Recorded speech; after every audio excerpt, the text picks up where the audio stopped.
There is great irony that on the same day that justices said lower courts really can't do much to stop clearly unconstitutional actions of the executive, they say, oh, but courts have a lot to say about analyzing school curriculum. Welcome to Respecting Religion, a BJC podcast series where we look at religion, the law, and what's at stake for faith freedom today. I'm Amanda Tyler, Executive Director of BJC. And I'm General Counsel Holly Holman.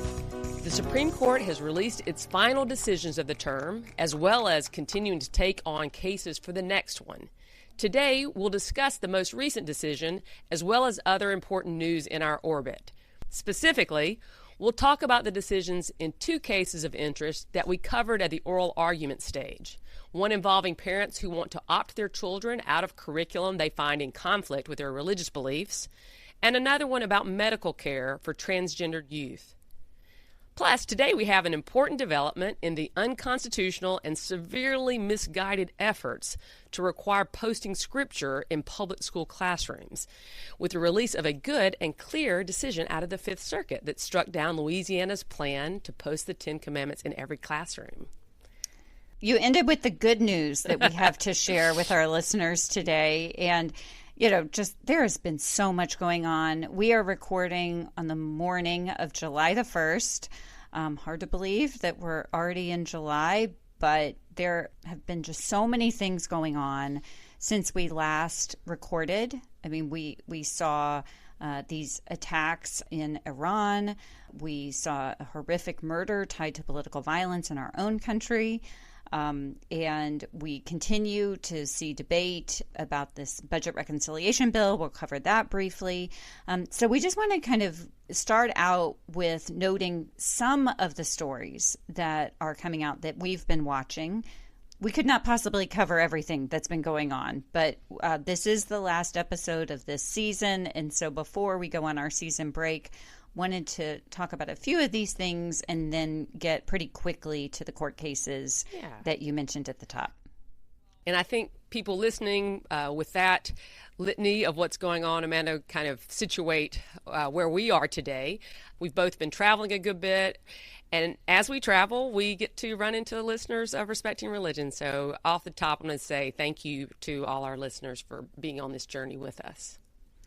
Yes, absolutely. It really keeps us going to meet people out who say they're listeners, and we love hearing from you always. So it's why we do this show. First, we have talked in the past, wanted to do an update on where we are with the budget reconciliation bill. This is President Trump's major legislative agenda item at the time, with a lot of huge tax cuts included in this bill, and also some really concerning budget cuts to try to pay partially for those tax cuts. So it continues to add trillions of dollars to the national debt. The part that we've been most focused on is the inclusion of a national school voucher program in this bill. We've talked about that previously. We were very pleased late last week when the Senate parliamentarian ruled that initiative was not appropriate to be put in this budget and reconciliation bill, and at least for a time stripped that language out. Now, those who are pushing for this program have tried to make some edits to it, try to add it back in, and as we record, we still do not know the final fate of that provision or of the bill. The outcome is not at all determined at this point, including what amendments might be offered and what might be struck from the final version. So we will have to wait and see, but we want to encourage listeners to continue advocacy on this point because no matter what happens in the Senate, that version will have to go back to the House. So you still have time to make your voice known, and we'll put in the show notes a link to the page on the BJC website where we cover all of this and give you direct links to make your voice known to your elected representatives. I can tell you here on Capitol Hill, you can just feel the intensity and activity in this ongoing process of this huge legislation that, as we are inundated with news and advocacy and efforts in the nation's capital about this, very concerning because I continue to see the stories that say people don't even know what's in it. Next, we want to note with our deep sympathies that we are recording after a weekend that memorialized the recent politically motivated murder of a state lawmaker in Minnesota and her husband. And we join all of those who are grieving the loss of Melissa and Mark Hortman. Melissa was a prominent lawmaker, former Democratic House Speaker, wife, mother, as well as sending our best wishes and prayers for the continuing healing of the other injured lawmaker who was also shot, he and his wife, by the same gunman. That was State Senator John Hoffman and his wife, Yvette. And, it is extremely disturbing for us to see this political violence, and we commit, and hope all of you listening commit, to do whatever we can to work against political violence, no matter what our differences are. Yeah, I mean, just to state plainly, political violence is never justified. It does not matter what the views of the person who is perpetrating the murder or the views of the victims. It is never justified and has no place in a pluralistic democracy. And it is both heartbreaking and alarming to see yet another instance of political violence in our country. And we're still learning, but it seems like this gunman had been radicalized by religion in some ways. So that adds another layer of deep concern for us, and particularly given our focus on how violent Christian nationalism has become and how that ideology may have played some role in motivating these awful actions.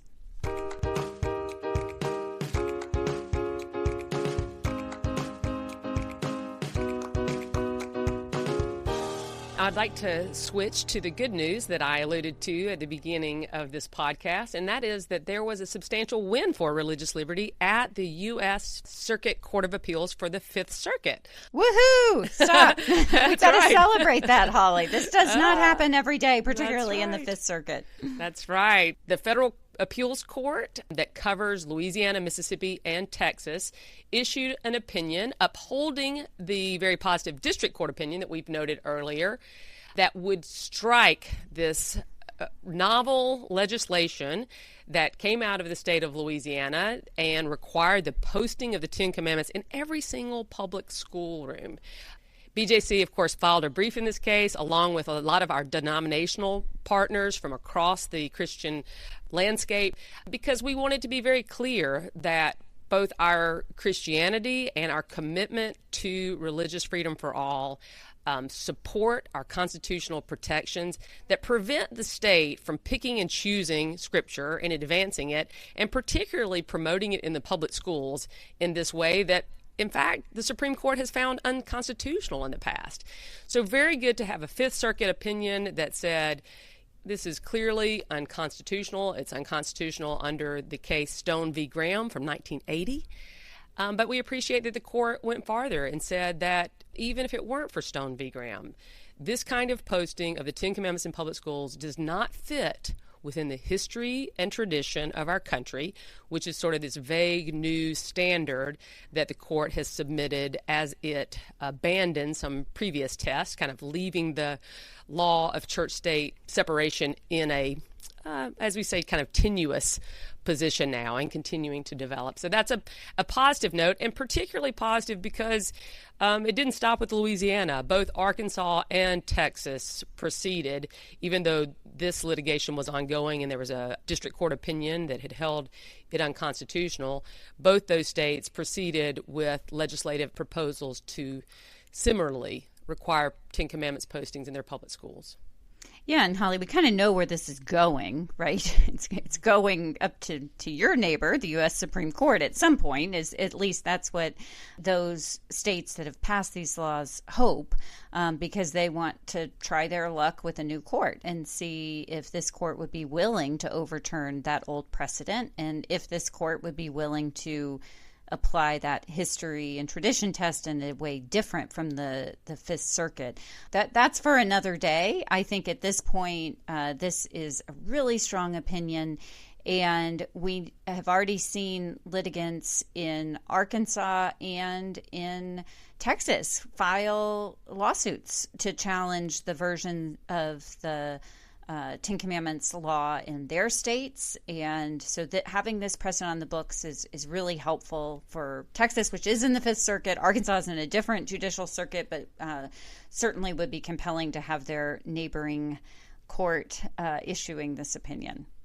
For more information on that, you can look back at our earlier episodes. We talked about it in Season 6, Episode 8, and on the BJC website, you can certainly find out more about why we oppose posting scripture in public schools and why doing so, in fact, does religion no favor, but in fact harms religion, harms our commitment to religious freedom, and tends to create second-class citizens with regard to religion, undercutting our fundamental values. So now, Holly, let's switch to the Supreme Court. And the court handed down the final decisions of this term last week. There were a lot of decisions, many pages, many, not just majority opinions, but concurring and dissenting opinions as well. We are still wading through a lot of those decisions, and we know because of the import of these cases that not just we, but other court watchers will be rereading and analyzing these for many months to come. So our conversation here today is going to be very much a first impressions of these cases, and I'm sure that on the podcast we will return to these cases and the import in episodes and seasons to come.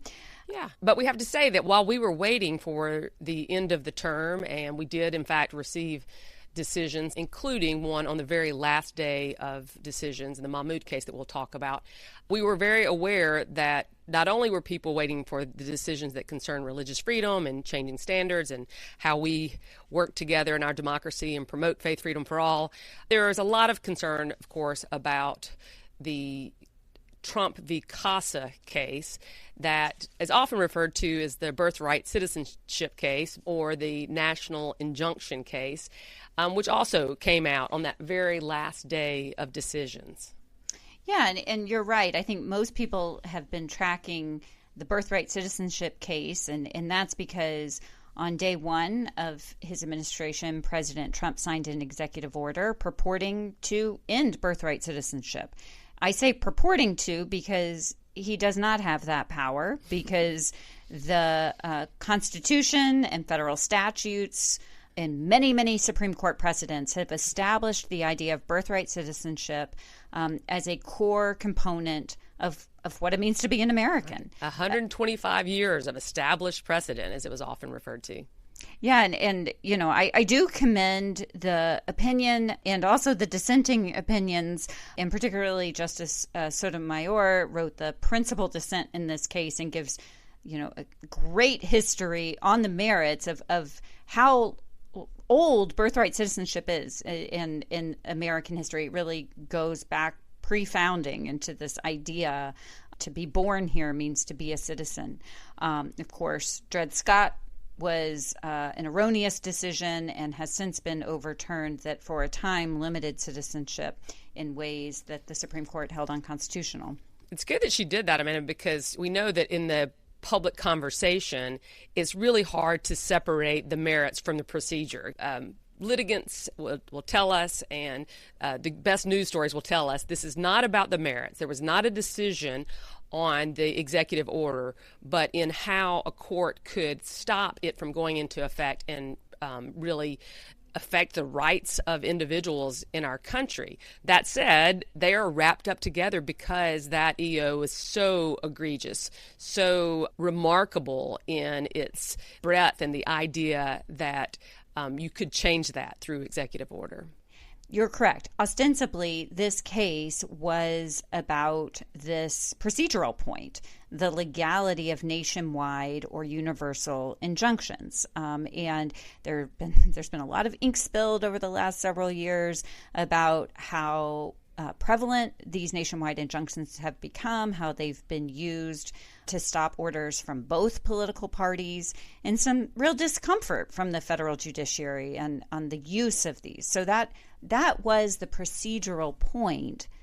But many people felt that this case if a nationwide injunction could ever be justified, it would be in this case when the executive does something that is so on its face unconstitutional. There really is no legal question here about whether or not this was a constitutional act.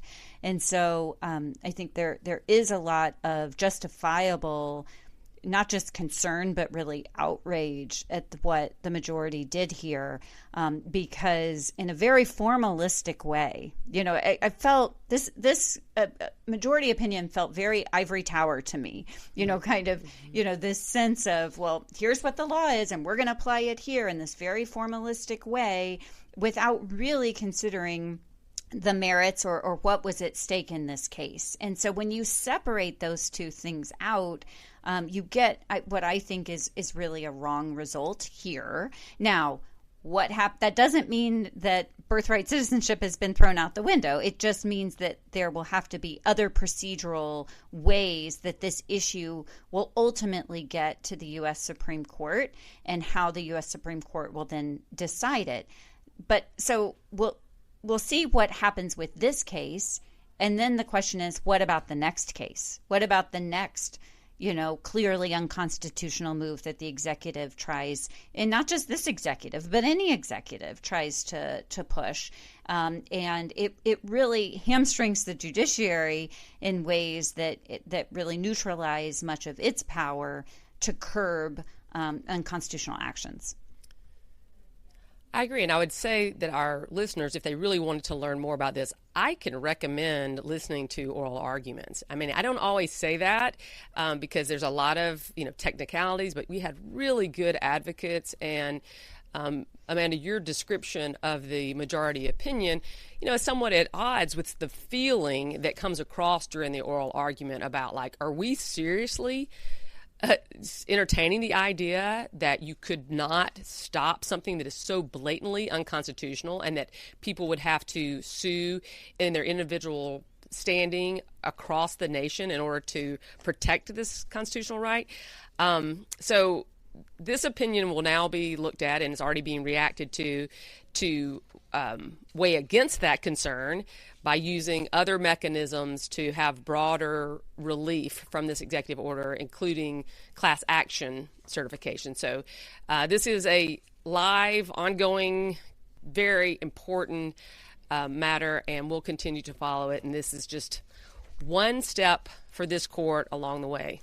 Yeah, I will say, we say often you can't really tell what's going to happen from the oral argument. This was one of those cases. I really, at the end of the oral argument, I didn't know how this was going to go. I think the justices were uncomfortable with the way that the government seemed to be trying to game the system in this case, but also uncomfortable with the use of nationwide injunctions. And so kind of where they came out was ending that practice, but leaving others in place, including the use of the class action potentially.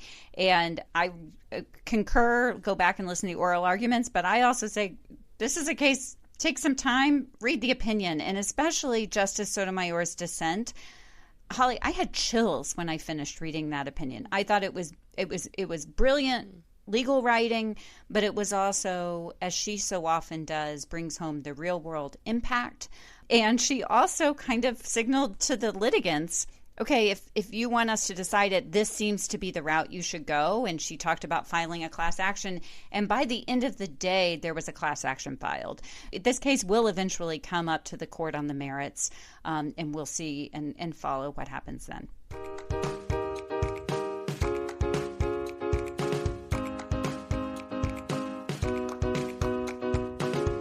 Well, with that, let's talk about the remaining cases that involve religion that we have discussed before.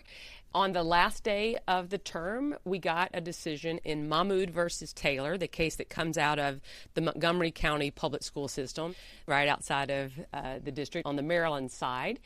And this is one of those cases, Amanda, I think, where we did have a stronger sense of where the court would come out. And the court came out 6-3 in favor of the parents. We'll link to the decision in our show notes, but want to talk about it a little bit here, as we have in previous episodes. This particular dispute involves a challenge from parents who object to certain reading curriculum in their children's elementary school. They ask for an ability to opt out of their children being part of the lessons. They want to be notified when this curriculum would be used and have the opportunity to opt out. And the district first allowed the opt-outs, and then they changed their policy and revoked the ability to opt out. And I note that off the top, Amanda, because folks who know BJC know that we are often looking to accommodate religion the best we can, to let the government, of course, advance its important interests, but at the same time do all we can to accommodate religious objections where it doesn't severely undercut the government's role or the government's objectives. We both treasure how public schools handle these tough situations delicately, and we give a lot of grace, I think, to public schools for the big responsibility they have to respect the rights of all LGBTQ families, secular families, and religious families from so many different traditions. We highlighted that the big questions after oral argument for us was, can the parents offer a rule when they should be notified that has some kind of limiting principle?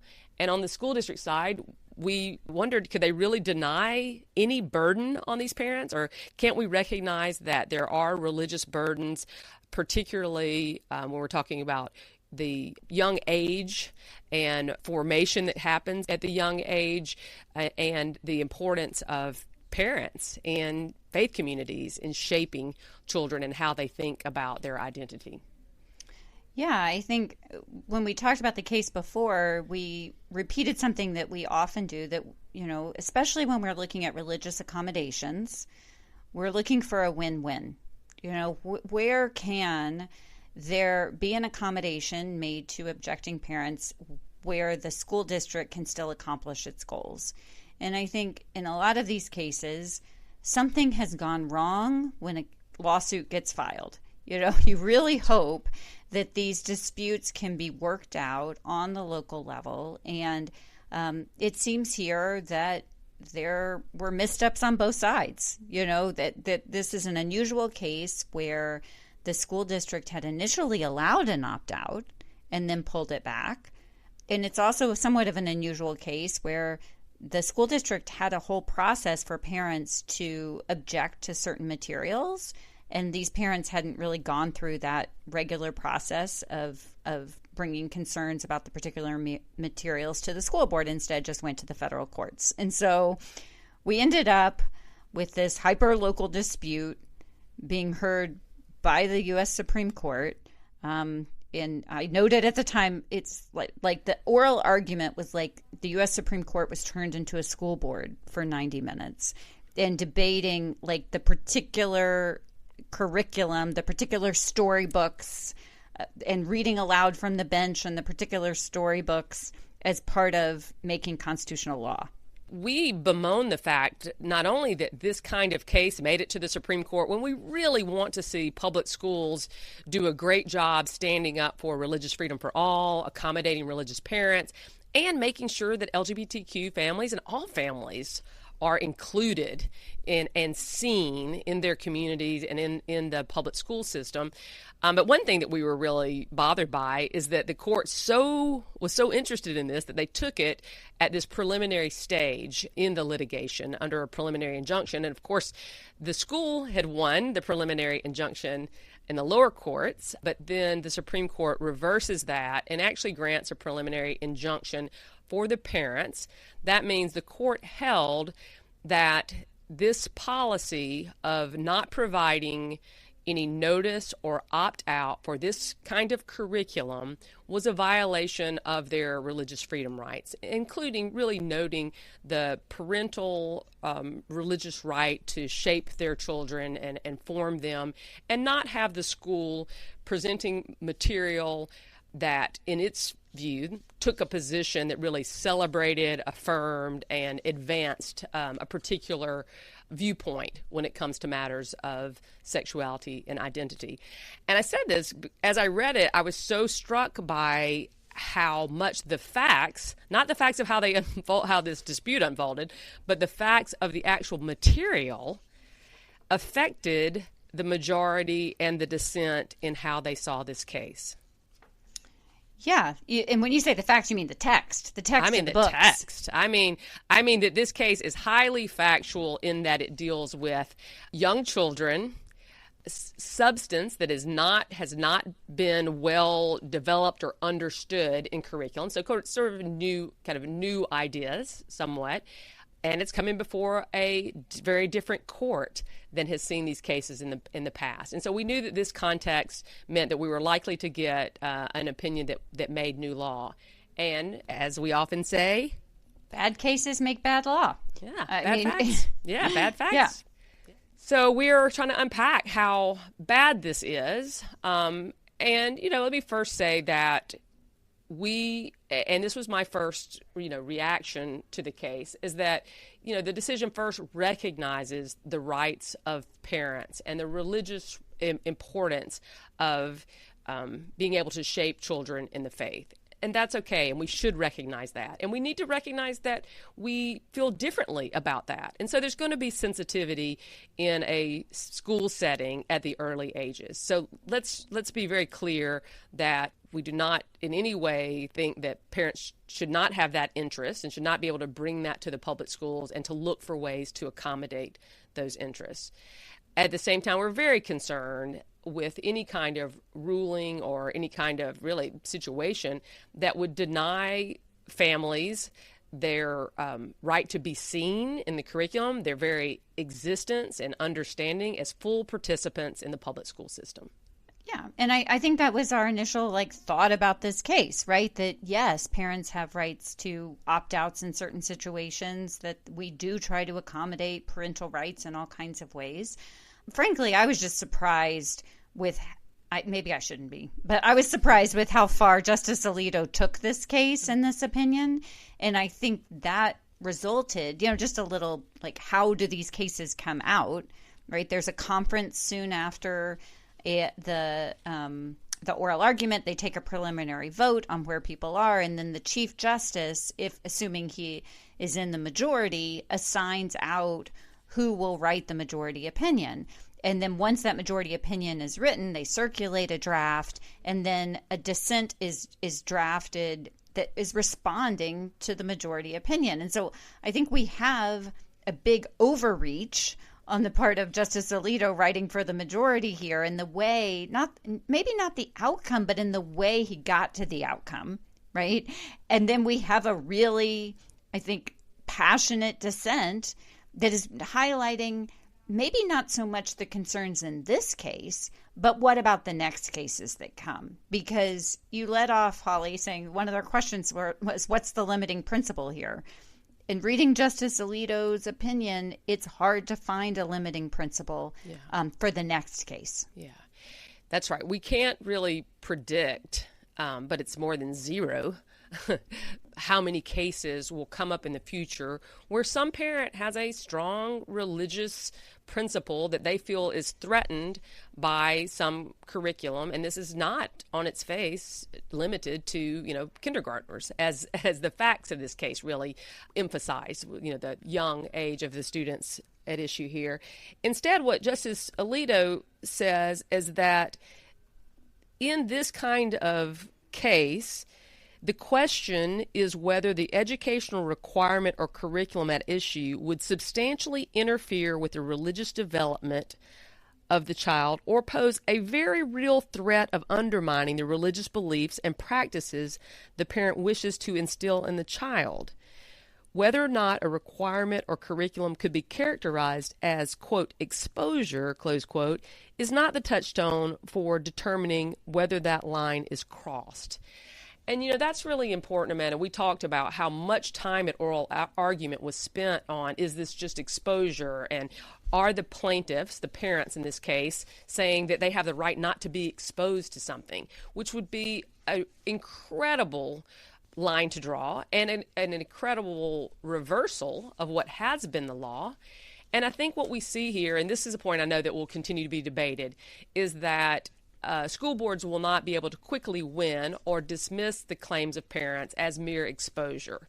This case instead invites more debate, objections to whether or not the curriculum is normative in a way that interferes with a religious belief and practice.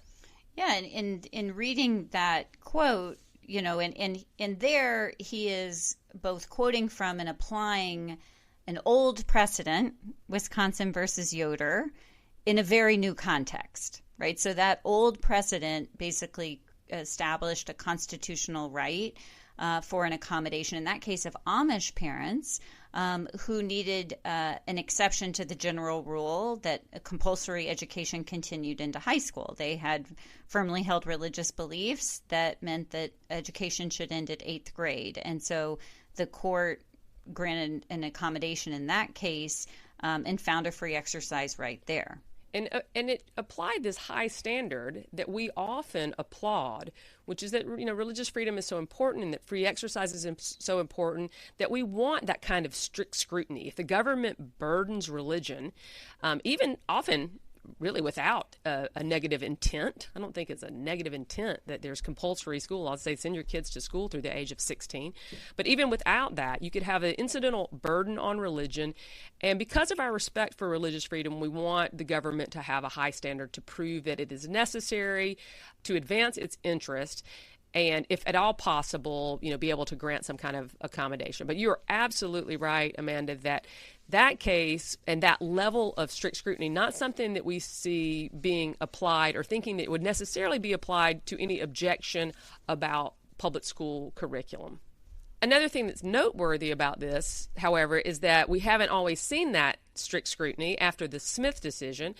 But, of course, the Smith decision left room for the Yoder case. Now, it did so on very different grounds. It did so through this really unusual theory of hybrid rights. That's an idea that's often made fun of in the academy and has had very little traction in the lower courts, although maybe a little bit. But interestingly here, the court ignored that and just really recognized that you could have a free exercise burden, a religious burden that comes out of a parental belief and practice to shape their children, and that is burdened by this public school action that they now have a higher standard to address. So we applaud the use of a strict scrutiny standard, but there is a burden here for the people who are coming forward to show a burden on their free exercise of religion. And the language from the case is, as you said, a very real threat of undermining the religious beliefs and practices that parents wish to instill in their children.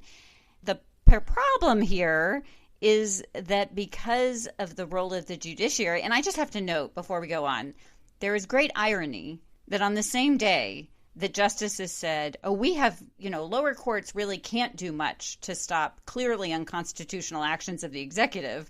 They say, but courts have a lot to say about analyzing school curriculum and figuring out, what's going to apply or not in these places. So I see a lot of judicial overreach right after I wish that the judiciary had taken more responsibility in the case they issued on the same day. But I diverge.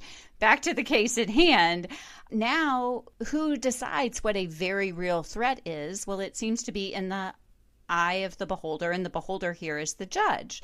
And so in Justice Alito's view, and I guess with the other 5 who joined his opinion, these storybooks posed a very real threat. And I will say there is some debate among the justices here about how you interpret these storybooks. And Justice Alito interprets all of this text to have, as he says, a normative view about same-sex marriage or LGBTQ inclusion, that these storybooks are doing a lot of work here, and that he kind of imposes his own reading of these stories onto everyone else. And I think that is causing a lot of the discomfort, too, in the way that the dissent responds as well. And the only thing I can say to soften that, Amanda, which I don't really feel the need to soften things for Justice Alito, is that there is more to the record. And as we heard at oral argument, and it's deep in the record, is the teacher's guide and the earlier books, some of which were pulled, and that there was a greater sense of kind of threat to undermining religious values than in Uncle Bobby's Wedding, which the case wildly goes in deeper for. I mean, I thought when we talked about it at our last episode or after oral argument, I thought, oh my gosh, I'll never spend this much time on a children's book. My kids are grown now, so except when I'm volunteering in the church nursery or until I become a grandma, I didn't think I would be that into it. But I am all into Uncle Bobby's Wedding because I got to hear the Alito perspective on it and the Sotomayor perspective on it. And frankly, if we were just talking about that, maybe then we could have an honest discussion about exposure and rights and the ability to be seen in marriage, which has been constitutionally upheld as a right for same-sex couples. But, there's a lot of clouded other things going on in this case, and it's clear, as you note, that a lot of this is coming from, at least the breadth of the decision is coming from a deep place for Justice Alito of threat and concern about the effect of Obergefell that upheld same-sex marriage and what that means for people who religiously oppose same-sex marriage. Yeah. And for listeners, you too can read and see the pictures of the entire text of Uncle Bobby's Wedding because it is printed in its entirety at the end of Justice Sotomayor's dissent. I thought it was remarkable. On page 5 of her dissent, she wrote, "Because the majority selectively excerpts the book in order to rewrite its story, readers are encouraged to go directly to the source reproduced below." And I wrote in my margin there, Holly, a la Kennedy, because do you remember in the Kennedy case, she took issue with the way that the majority interpreted the facts, and so she put photographic evidence in her dissent. And here she does the whole storybook so that readers can read for themselves. Yeah, she's willing to bet that more people will agree with her view of little Chloe and how she's feeling about her favorite uncle being taken away by marriage than she is by Justice Alito's view of that book. Well, I do want to get to some of the very real practical concerns. This case involves a particular group of parents and a dispute with the Montgomery County School District. And once cases like these are handed down, we'll see what does this mean for other school districts. I was, pleased that Justice Alito on page 40 of his opinion did acknowledge that courts are not school boards. I wrote good to know in the margin when I saw that.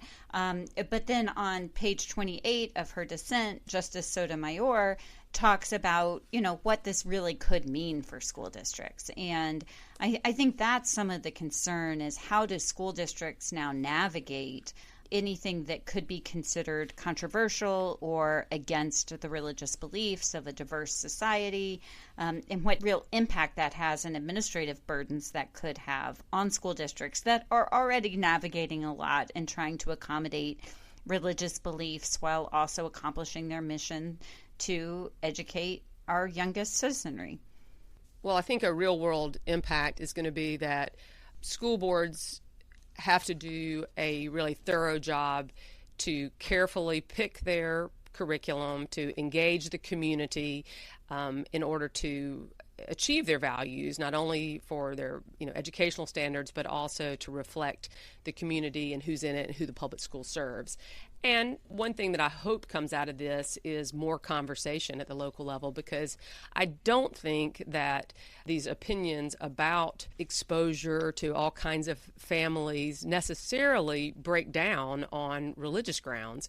I think that there would be a lot of community interest in taking up for neighbors and being real about the world and the world that the kids are growing up in and what they know and what they need to understand.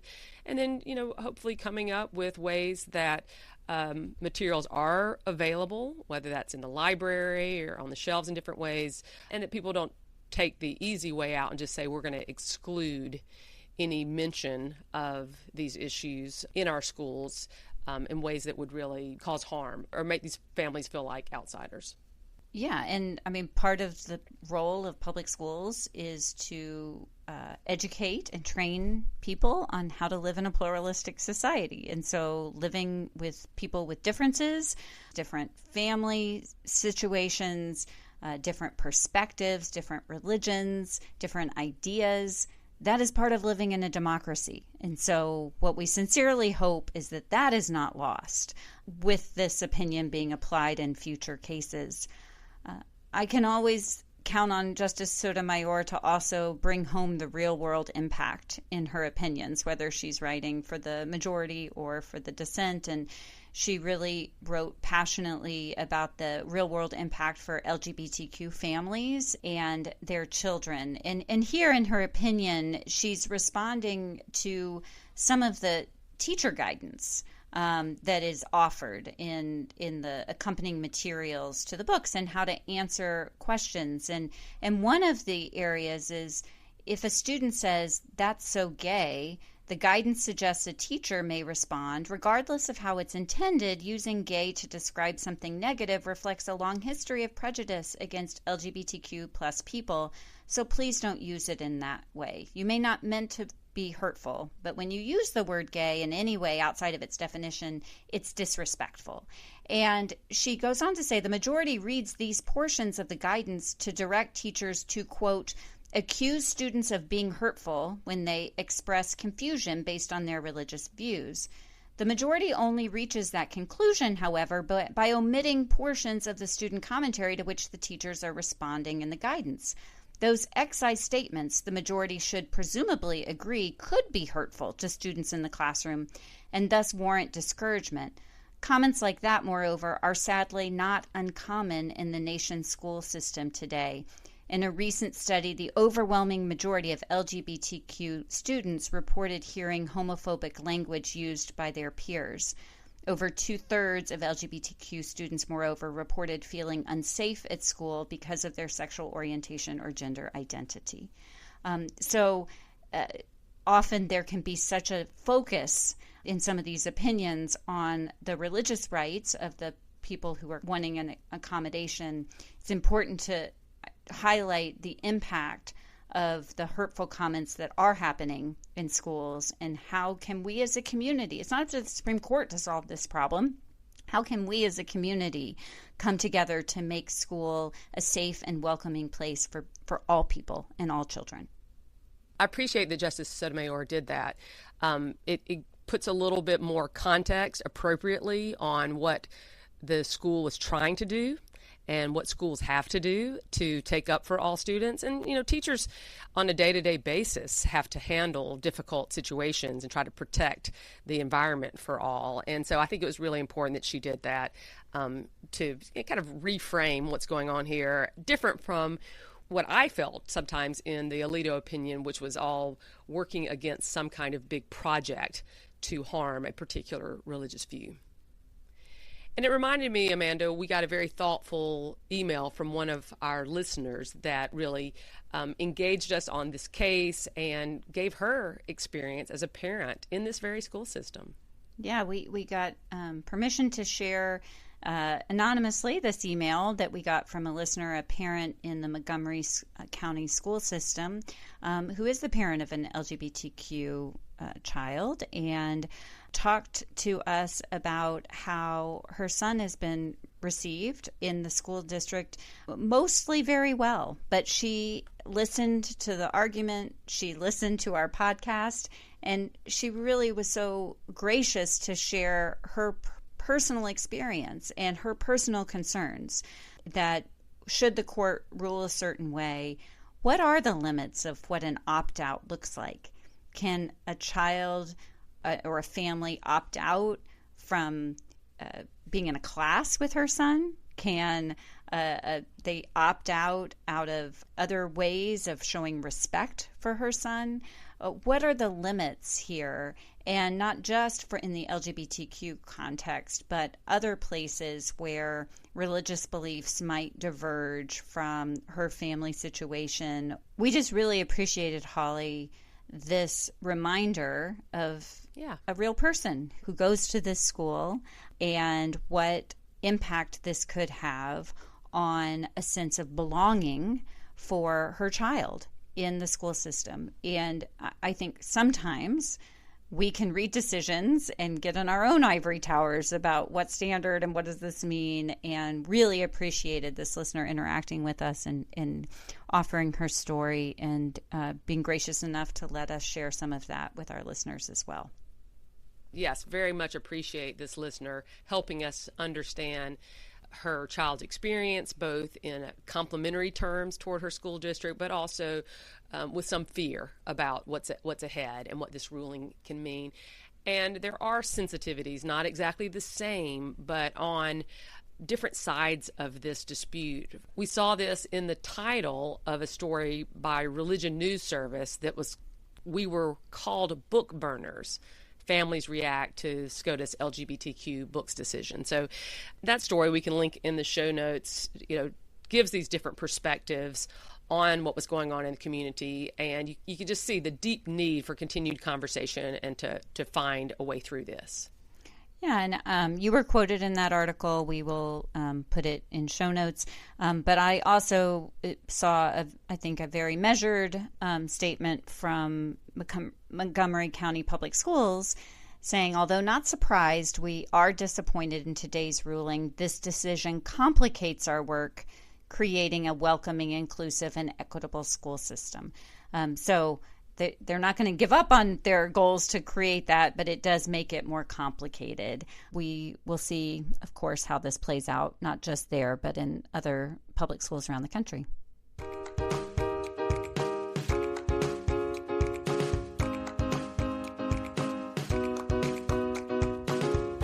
And we also wanted to note that the court did issue its opinion in U.S. versus Skrmetti, a case that we discussed back in December in episode 6 of this season, where we reviewed the oral arguments.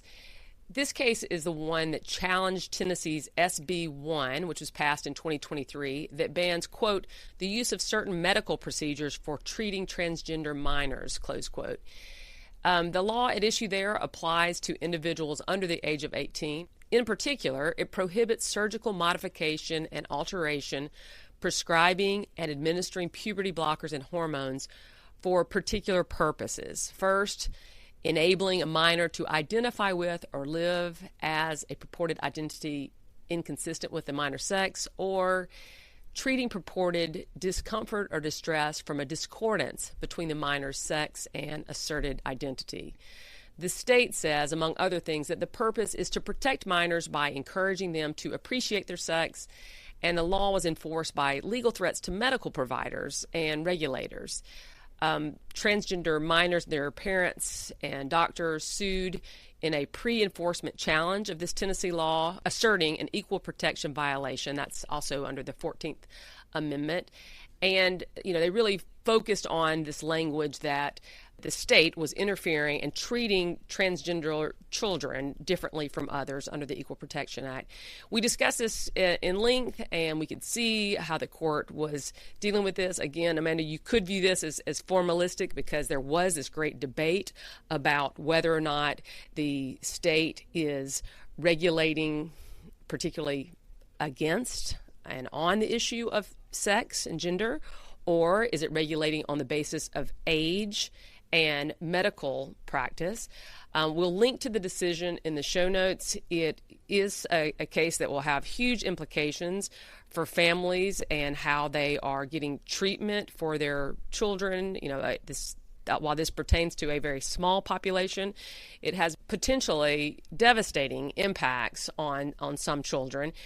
There are real concerns for families and their relationship with their doctors, which, it's very difficult to see state legislatures intervene there, as well as the Supreme Court intervene in there. And it's a concern that this case might end up having different standards for different states, and that we might have another situation here where the kind of medical care you can get depends on the state in which you live.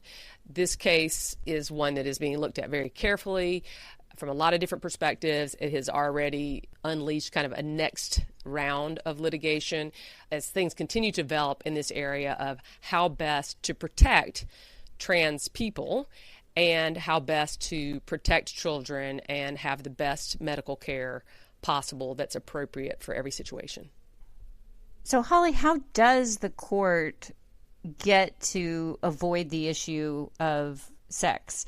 Because after Bostock, I think we had an opinion written by Justice Gorsuch that said that in the context of Title VII, that you had to consider issues of sexual orientation and gender identity as being included in sex as a protected category.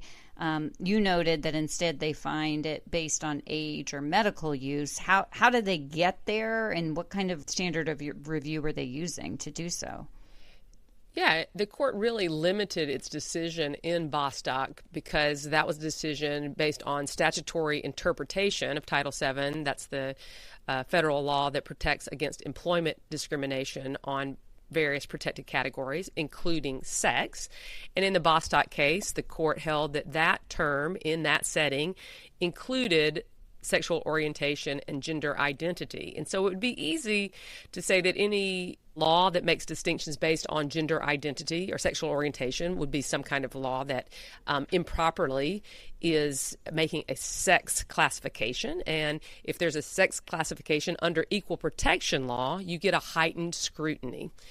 But the court really rejected that that's what Tennessee was doing here, and it bought this argument that the classification was based on age and medical use. And in that case, under equal protection law, as this court described in this case, they only need to apply rational basis. Tennessee just has to have a rational basis for this law, and so they don't have to look at all of the impacts. And, the court started notably with citing a lot of international research and having these questions about long-term results from these medical treatments and noting a lot of open questions, and then just really wanted to defer to the state legislature. And so that was the basis of this decision, was straight up equal protection, rational basis, and then a very good debate among the different justices about whether that was right and proper, or whether or not this was targeting transgender children, which, of course, you can see the argument there, and also whether and what would be the implications of finding transgender to be a protected category, or a particular status that then deserves heightened scrutiny as sex and race achieve under the law. Again, Amanda, we look to Justice Sotomayor, who talks about the problem specifically in this case is the categorical ban. And regardless of the state of research and all of the different arguments people can make about transitioning and medical treatment for young children, it's very difficult to understand a kind of categorical ban that could have such a huge impact on individuals and individual families. We will continue to watch the court and all of these important issues raised and how they affect faith freedom for all and our individual daily lives as we live in this complex democracy and need to stand together. We know that the Supreme Court has already decided to hear a religion case next term, this one dealing with the appropriate remedies under the Religious Land Use and Institutionalized Persons Act. There's a good piece from New York Times reporter Adam Liptak that we'll put in the show notes to kind of preview what's ahead for the next Supreme Court term. And we will be taking our season break. We want to thank listeners for being with us for season 6 of Respecting Religion.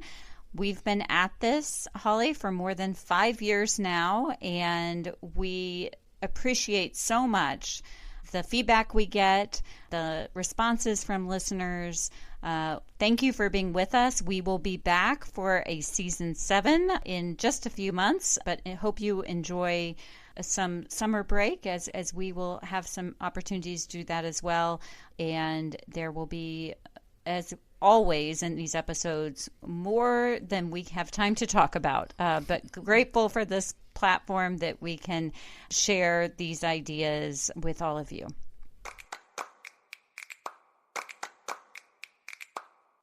And that brings us to the close of this episode and this season of Respecting Religion. Thank you for joining us for Season 6. For more information on what we discussed today, visit our website at respectingreligion.org for show notes and a transcript of the program. Respecting Religion is produced and edited by Sherilyn Guy, and transcripts are provided by Anita Tyler. Our thanks to everyone who has worked on episodes with us this season, both behind the scenes and in front of the microphone, including Israel Igualate, Carly Marshall, Iona Gordon, Sabrina Strickland-Harris, Sarah Gary, Nassim Bolas, Sabrina Dent, Corey D.B. Walker, and Melissa Rogers. You can learn more about our work at BJC, Defending Faith Freedom for All, by visiting our website at bjconline.org. We would love to hear from you. You can send us both an email by writing to respectingreligion@bjconline.org. We're also on social media at BJC on the Hill, and you can follow me on X, Blue Sky, and Threads at Amanda Tyler BJC. And if you enjoyed this show, share it with others over the summer. Let them catch up on their podcast. Take a moment to leave us a review or a 5-star rating. That helps more people find us. We also want to thank you for supporting this podcast. You can donate to these conversations by visiting the link in our show notes. Join us next time for a new conversation, Respecting Religion.